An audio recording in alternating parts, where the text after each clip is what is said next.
Welcome to Most Haunted Extra, and more about the night we spent in Tutbury Castle, the ghost of Mary Queen of Scots, my experience in the King's Chamber, and that mysterious tapping on the window.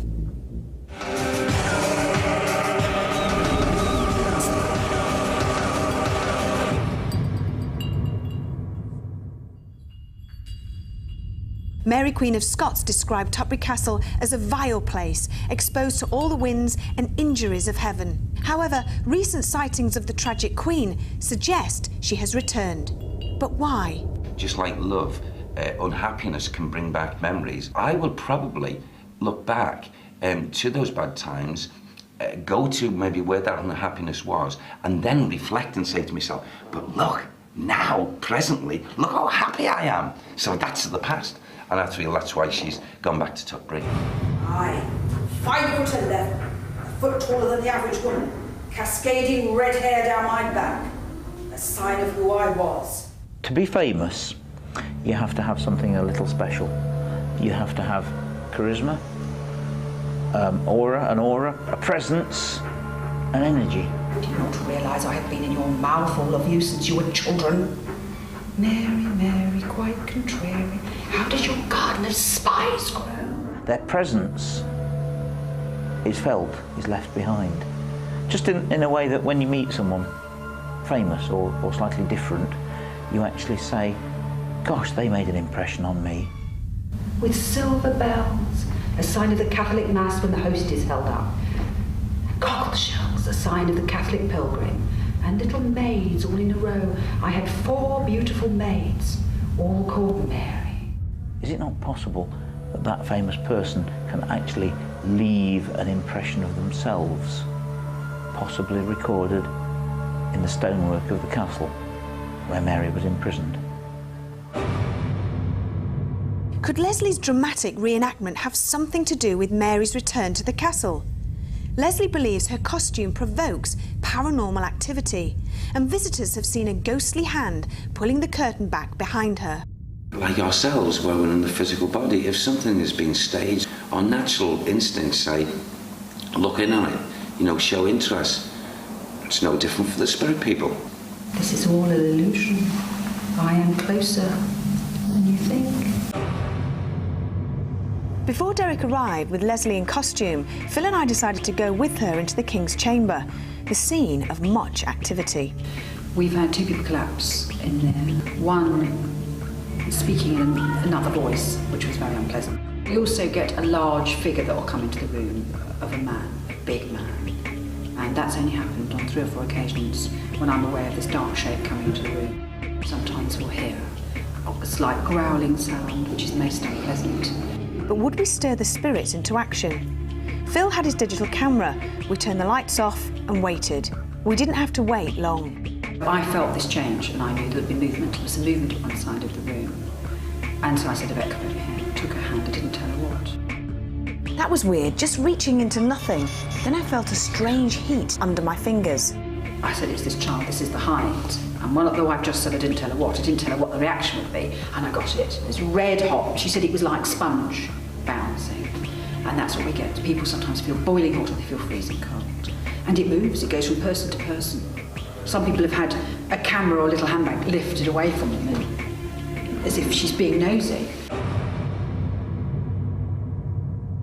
During the show, I mentioned that ghosts seem to interact more readily in low-level lighting. But why? They function better in the darkened atmosphere. They feel more comfortable in the darkened atmosphere. It's certainly not a focusing on us people as investigators to make it the situation look eerie. It's got nothing to do with that. A lot of ghost sightings have been seen between 2 and 6 in the morning, and invariably it's dark between those times. It helps them to slow down their vibrations to come fully into our atmosphere. He sees better, or gets better spiritual feelings when the lights are off because there's not so much going on. I do not now feel nothing. There's just nothing in this room at all. There's no odd feeling, cold feeling, and everybody else in the crew has decided that this is the one room where I'm going to spend some time on my own. And to be honest, I don't feel worried about it. Don't go out without me, will you? I won't. As long as you... I won't, don't worry, don't worry. Promise? Yeah, I'll probably come and see you anyway in a few minutes. See how you're getting on. Don't just walk in, don't just sort of like creep in, because I'll absolutely poo my pants. Okay. The spirits may prefer being in the dark, but I certainly can't say the same for the crew. As soon as it starts getting dark, people start getting a little wary, and you become aware of it because you'll ask someone to go and get a camera, and in the daytime they've gone on their own, and when it starts to get dark, two go. Sensory deprivation plays an awful lot of tricks on people's imagination. Your eyes can't really focus on anything around you if it's pitch black. It makes you much more aware, it makes you much more, sort of, your senses become sharper. You're much more responsive to sounds and smells or whatever. And it's easy to interpret those senses as perhaps as fear. It's not the dark I'm frightened of. It's what's coming out of the dark. Your mind just goes mad with imagination of what possibly could be behind that door. And as we found out, 99% of the time it's nothing. But it's the anticipation of what might be there. This armour looks very ominous in the middle of the dark. Every location I come on, I see it, I look round, I think, yeah, I'm going to go down and I'm going to do something on my own this time until it gets dark. Previous custodians here kept getting smashing on the window at night. Yvette? Just heard a big creak in here. Yvette? I'm having some really weird things happening here. There's something like tapping the window. I'm fine, yeah. I thought, it might be... I don't know what I thought, actually, but then it did it twice more. I think I heard it from the other room. This is getting a bit freaky now. Did you see that? No, what was it? What was it? Bottom. It was like a black shadow going across the bottom of my screen. No, I didn't see it. Unless it was your shadow. I don't know. I'll walk here. All I did was here. I went like that. Did you get the same shadow? No. Are you by the window? Jesus Christ. Something like that. And it went again on the window. So we shit, ran out. Trying to run out. Like, God. Then we were like, calm down. And then we said again, we went back and we went, come on, we've got to be brave, this is ridiculous. So then we asked it again, is there anybody there? And it went again. And then it was like, oh my God. Yes. And the lights just all the time. You saw the lights. Yeah, but we went back. You had an all bright, and that was the weirdest thing watching on that monitor. It was almost like it was following you. Yeah. And it was really spooky because we could see it and you couldn't.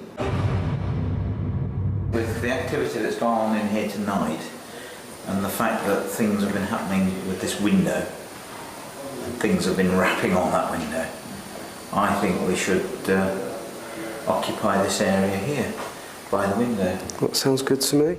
Some things are not as they seem, and Richard's strange experiences certainly turned out, in this instance, to have a far more rational explanation. We actually saw a light going round the top of the room. What's moving? What's moving there? Look. On the ceiling? Look, no, not on the ceiling, on the wall. What is that? What the hell is that? And then we realised, of course, that we'd left a chink in the curtains. It was early morning, people were going to work, and it was the car headlights going along the road. But it still left the footsteps. Maybe you don't jump through hoops to order. But you have moved the floorboards once, twice, 3 times. Please walk again. After everyone had gone, went into the other room, into the withdrawing chamber, walked along the floor and made the floorboards creak in the room where we were, exactly the same as we heard it. So unfortunately, that's the end of that one. At the end of our investigation, I was disappointed that we hadn't made contact with the real Mary Queen of Scots, but Derek had picked up on another royal. This one here, please, is Charles. King Charles. King Charles. Right. King Charles. Right. I asked him what it felt like to connect with such an important historical figure. I feel so minnow, and yet feel so greater, gives me a great sense of satisfaction that this can be achieved.